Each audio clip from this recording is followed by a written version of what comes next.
ನನ್ನ ಹೆಸರು ಶರವಣ. ನಾನು ಪಯಣ ಅನ್ನೋ ಒಂದು ಸಂಸ್ಥೆಯಲ್ಲಿ ನಾನು ಸುಮಾರು 13 ವರ್ಷದಿಂದ ಕೆಲಸ ಮಾಡ್ತಾ ಇದ್ದೀನಿ. ಅಡ್ಮಿನ್ ಅಸಿಸ್ಟೆಂಟ್ ಆಗಿ, ಮತ್ತು ಬೋರ್ಡ್ ಮೆಂಬರ್ ಆಗೂ ಇದ್ದೆ, ಅಧ್ಯಕ್ಷನಾಗೂ ಇದ್ದೆ. ಈಗ ನಾನು ಅಡ್ಮಿನ್ ಅಸಿಸ್ಟೆಂಟ್ ಆಗಿ ಕೆಲಸ ಮಾಡ್ತಾ ಇದ್ದೀನಿ. ನಾನು ಒಂದು ಲಿಂಗ ಅಲ್ಪಸಂಖ್ಯಾತದ ಸಮುದಾಯದವನು. ಮತ್ತು ನನ್ನ ಪಯಣ ಸಂಸ್ಥೆ ಬಂದು ಲೈಂಗಿಕತೆ ಅಲ್ಪಸಂಖ್ಯಾತರ ಒಟ್ಟಿಗೆ ಅವರ ಸಬಲೀಕರಣಕ್ಕೋಸ್ಕರ ನಾವು ಕೆಲಸ ಮಾಡೋದು. ಸುಮಾರು 13 ವರ್ಷ 14 ವರ್ಷದಿಂದ ನಾವು ಕೆಲಸ ಮಾಡ್ತಾ ಇದ್ದೀವಿ. ಅದರಲ್ಲಿ ನಮ್ಮ ಸಮುದಾಯದ ಸಬಲೀಕರಣಕ್ಕೋಸ್ಕರನೇ ನಾವು ಕೆಲಸ ಮಾಡ್ತಾ ಇದ್ವಿ. ಅದರಲ್ಲೂ ಸ್ವಲ್ಪ ವಯಸ್ಸಾದಮೇಲೆ ನಮ್ಮ ಸಮುದಾಯದಲ್ಲಿ ಕೇರ್ ಆ್ಯಂಡ್ ಸಪೋರ್ಟು ಸಿಗೋದು ತುಂಬ ಕಡಿಮೆ. ಮನೆಯಿಂದ ಆಗಲಿ, ಮತ್ತು ಸಮಾಜದಿಂದನೇ ಆಗಲಿ, ಸಂಬಂಧಗಳಿಂದ ಆಗಲಿ, ಯಾರೋ ನಮ್ಮನ್ನು ಲೆಕ್ಕಿಸದೆ ಹೋಗ್ತಾ ಇದ್ದಿದ್ದ ಒಂದು ಸಮಯದಲ್ಲಿ ನಮಗೆ ಒಂದು ಆಲೋಚನೆ ಬಂತು. ನಮ್ಮನ್ನು ನಾವೇ ಗುರುತಿಸ್ಕೊಳ್ಬೇಕು ಸಮಾಜದಲ್ಲಿ ವಯಸ್ಸಾದವರು. ಅದು ಹೇಗೆ ಅಂತಂದಾಗ ನಮ್ಮ ಚಾಂದಿನಿಯವರು ಒಬ್ಬರು ಇದ್ದರು, ನಮ್ಮ ಸಮುದಾಯದಲ್ಲಿ ಕೆಲಸ ಮಾಡೋರು, ನಮ್ಮ ಪಯಣದಲ್ಲಿ. ಅವರೀಗ ಪ್ರಾಜೆಕ್ಟ್ ಡೈರೆಕ್ಟರ್ ಆಗಿದ್ದಾರೆ. ಅವರು ಬಂದು ಅವ್ರಿಗೆ ಒಂದು ಅನಿಸಿಕೆ ಬಂತು, ವಯಸ್ಸಾದಮೇಲೆ ನಮಗೆ ಸಮಾಜದಲ್ಲಿ, ನಮ್ಮ ಕುಟುಂಬದಲ್ಲಿ ನಮ್ಮನ್ನು ಗುರುತಿಸ್ಬೇಕು. ನಮ್ಮಲ್ಲೂ ಕೆಲವೊಂದು ಕಲೆಗಳಿವೆ, ಅದನ್ನು ಹೊರತರಬೇಕು. ಮತ್ತು ನಮ್ಮ ಬಾಲ್ಯ ಕನಸು, ನಾವು ಗಂಡಾಗಿ ಹುಟ್ಟಿದ್ದಾಗ ನಮ್ಮ ಕನಸುಗಳು ಏನಿತ್ತೋ ಆ ಕನಸುಗಳನ್ನ ನನಸು ಮಾಡ್ಕೊಳ್ಳೋಕ್ಕೆ ಒಂದು ಅವಕಾಶ ಕಲ್ಪಿಸ್ಕೊಡ್ಬೋದಾ ಅಂತಂತ ಒಂದು ಆಲೋಚನೆ ಬಂದು ಆವಾಗಿಂದ ಸ್ಟಾರ್ಟ್ ಆಗಿದ್ದು. ಸುಮಾರು ಅದು ಸತತವಾಗಿ 6 ತಿಂಗಳು ಅದು ಪ್ರಯತ್ನ ಮಾಡಿದ್ವಿ. ಅದೊಂದು ಪ್ರಾಜೆಕ್ಟ್ ಬೇರೆ ಸಿಕ್ತು ನಮಗೆ, ಟ್ರೂತ್ ಡ್ರೀಮ್ ಅಂತಂತ, ನಿಜವಾದ ಕನಸು ಅಂತಂತ. ಆ ಕನಸಿನಲ್ಲಿ ನಮ್ಮ ಬಾಲ್ಯದಲ್ಲಿ ನಾವು ಯಾವ ಥರ ನಾವು ಹೆಣ್ಣಾಗಿ ಪರಿವರ್ತನೆ ಹೊಂದಿಕೊಂಡು, ಹೆಣ್ಣಾಗಿ ನನ್ನ ರೂಪನ ನಾನು ಈ ಥರ ಬದಲಾವಣೆ ಆಗಬೇಕು ಅನ್ನೋ ಒಂದು ನಿಟ್ಟಿನಲ್ಲಿ ಇದ್ದಾಗ, ಆ ಒಂದು ಕನಸನ್ನು ನಾವು ಹೇಗೆ ಪ್ರತಿಬಿಂಬಿಸೋದು, ಹೊರಗಡೆ ಹೇಗೆ ತರೋದು? ಆ ಬಾಲ್ಯದ ಕನಸನ್ನ ನಾವು ಯಾವಾಗಲೂ ಇದೇ ಥರನೇ ನಾವು ಹೇಳ್ತಾ ಇರ್ತೀವಿ.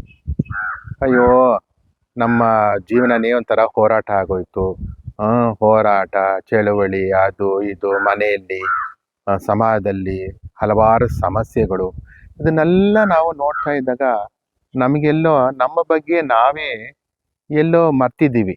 ಅಯ್ಯೋ, ಕನಸು ತಾನೇ ಬಿಡು, ಏನು ಅದೇನೋ ಅದು ನನ್ಸಾಗಕ್ಕಂತೂ ಸಾಧ್ಯನಾ ಅಂತಂತ ಹೇಳ್ತಾ ಇರುವಾಗ ಆ ಚಾಂದಿನಿಯವರು ನಮ್ಮ ಬಯಕೆಗಳನ್ನ, ನಮ್ಮ ಕನಸುಗಳನ್ನ ಈಡೇರ್ಸೋಕ್ಕೆ ಪ್ರಯತ್ನ ಮಾಡಿದ್ರು. ಅದರಲ್ಲಿ 25 ಜನನ ನಾವು ಸೆಲೆಕ್ಟ್ ಮಾಡಿದ್ರು. ಸೆಲೆಕ್ಟ್ ಮಾಡಿದಾಗ ಅದರಲ್ಲಿ ಕೆಲವೊಬ್ಬರು ಅಯ್ಯೋ ಏನು ಕನಸು ಏನು ಎತ್ತಂತ ಸ್ವಲ್ಪ ನಿರ್ಲಕ್ಷ್ಯ ಮಾಡಿದ್ರು. ಅದರಲ್ಲಿ ಕೆಲವರು ಮಾತ್ರನೇ, ಅಂದರೆ ಟೋಟಲ್ ಆಗಿ ಒಂದು 12 ಜನ ಬಂದು ಲಿಂಗತ್ವ ಅಲ್ಪಸಂಖ್ಯಾತರೆ. ಅವರು ಬಂದು ಅವರ ಕನಸುಗಳನ್ನೆಲ್ಲ ಹೇಳ್ಕೊಂಡು ಮನಸ್ಸನ್ನ ಸ್ವಲ್ಪ ಹಗುರ ಮಾಡಿಕೊಂಡ್ರು. ಅದು ನಮಗೆ ಒಂದು ಆಲೋಚನೆ ಒಳದಿ, ನಾವು ಅದನ್ನು ಯಾವ ಥರ ಪ್ರತಿಬಿಂಬಿಸೋದು, ಸಮಾಜಕ್ಕೆ ನಮ್ಮ ಒಂದು ಭಾವನೆಗಳನ್ನ, ನಮ್ಮ ಸಣ್ಣ ವಯಸ್ಸಿನ ಕನಸನ್ನು, ಅದರಲ್ಲೂ ವಯಸ್ಸಾದವರನ್ನ ಯಾವ ಥರ ಪ್ರತಿಬಿಂಬಿಸೋದು ಅಂತಂತ ಯೋಚನೆ ಮಾಡಿ ಈ ಫೋಟೋ ಮೂಲಕವಾಗಿ ನಮ್ಮನ್ನು ಪ್ರತಿಬಿಂಬಿಸಿದ್ರು. ನಾನು ಭರತನಾಟ್ಯ ಕಲ್ತ್ಕೋಬೇಕು ಅಂತ ಆಸೆ ಪಟ್ಟಿದ್ದೆ. ಭರತನಾಟ್ಯ ಕಲಾವಿದೆ ಆಗಬೇಕು ಅಂತಂತ ನಾನು ಆಸೆ ಪಟ್ಟಿದ್ದೆ.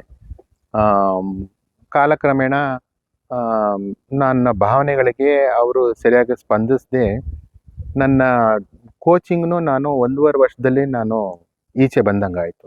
ವೇದಿಕೆ ಎಲ್ಲ ನನಗೆ ಕೊಟ್ಟರು, ಆದರೆ ವೇದಿಕೆ ಮೇಲೆ ನನ್ನ ಕಲೆಯನ್ನು ತೋರಿಸೋದಕ್ಕೆ ಅವಕಾಶ ಕೊಡೋಕ್ಕೆ ಆಗಲಿಲ್ಲ ಅವರು. ಸೊ ಅದು ನನಗೆ ತುಂಬ ಬೇಜಾರಾಯಿತು. ಅದು ನನ್ನ ಕನಸಾಗಿ ಉಳಿದಿತ್ತು.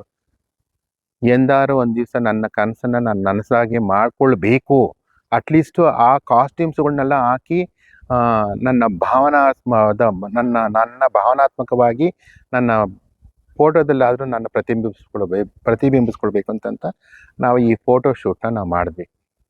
ಫೋಟೋಶೂಟ್ನ ಮಾಡಿ ತುಂಬ ಹಲವಾರು ಇದು ಕಾಲೇಜುಗಳಿಗೆ, ಯೂನಿವರ್ಸಿಟಿಗಳಿಗೆಲ್ಲ ನಾವು ಹೋಗಿ ನಮ್ಮ ಭಾವನೆಗಳಿಗೆ ನಮ್ಮ ಫೋಟೋಶೂಟ್ನ ನಾವು ಫೋಟೋಸ್ನೆಲ್ಲ ಎತ್ಕೊಂಡೋಗಿ ಕಾಲೇಜ್ ಸ್ಟೂಡೆಂಟುಗಳಿಗೆ, ಕಾಲೇಜ್ ಪ್ರೊಫೆಸರ್ಸ್ಗಳಿಗೆಲ್ಲ ನಾವು ಎಲ್ಲ ಕರ್ನಾಟಕದಾದ್ಯಂತ ನಾವು ಎಲ್ಲ ಡಿಸ್ಟಿಕಲ್ಲೂ ಹೋಗಿ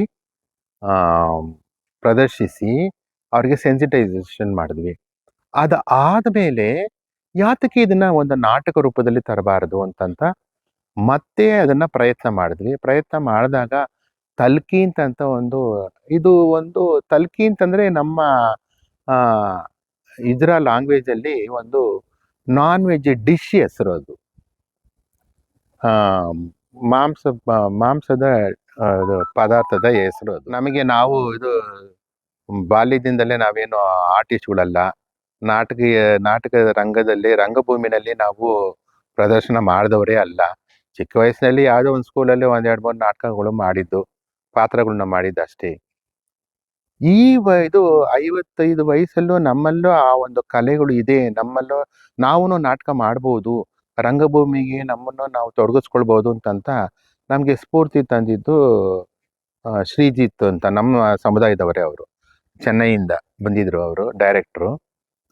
ಅವರು ನಮ್ಮನ್ನೆಲ್ಲ ಆಡಿಷನ್ಗೆ ಕರೆಸಿ ನಮ್ಮ ಜೀವನ ಕಥೆಗಳನ್ನೇ ಅದರಲ್ಲಿ ಆಧಾರಿತವಾಗಿ ನಾವು ಆ ತಲ್ಕಿ ನಾಟಕನ ಶುರು ಮಾಡಿದ್ವಿ.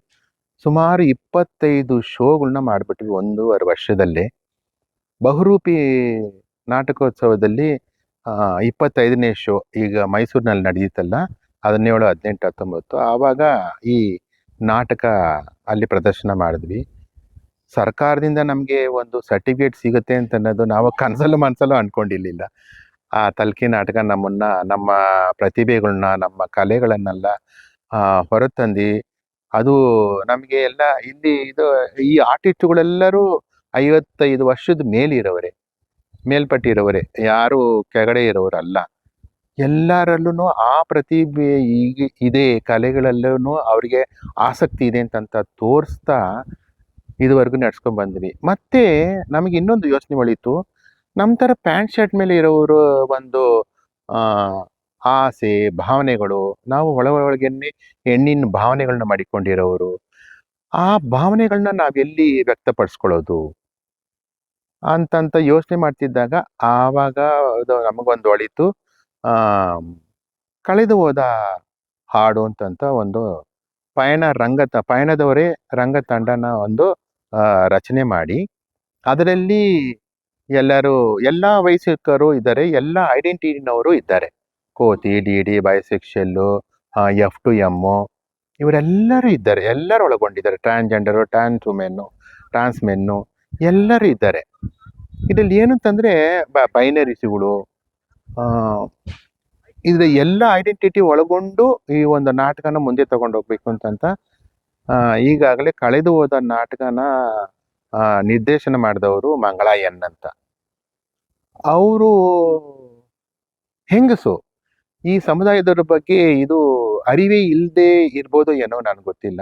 ಬಟ್ ನಿಜವಾಗ್ಲೂ ಅವರಿಗೆ ಸಮುದಾಯದವ್ರ ಬಗ್ಗೆ ಒಂದು ಅವ್ರ ಭಾವನೆಗಳೇನು, ಅವ್ರು ಯಾವ ಥರ ಇರ್ತಾರೆ, ಹೇಗಿರ್ತಾರೆ, ಅವ್ರು ಹೇಗೆ ಪ್ರತಿಬಿಂಬಿಸ್ತಾರೆ, ಇದು ರಂಗಭೂಮಿನಲ್ಲಿ ಅವರ ಪ್ರತಿಭೆಗಳನ್ನ ಯಾವ ಥರ ತೊಡಗಿಸ್ಕೊಳ್ತಾರೆ ಅಂತಂತ ಅವರು ತಲ್ಕಿ ನಾಟಕನ ಒಂದ್ಸರಿ ನೋಡಕ್ಕೆ ಬಂದಿದ್ರು ರಂಗಾಯಣದಲ್ಲಿ, ಇದು ರಂಗಶಂಕರದಲ್ಲಿ.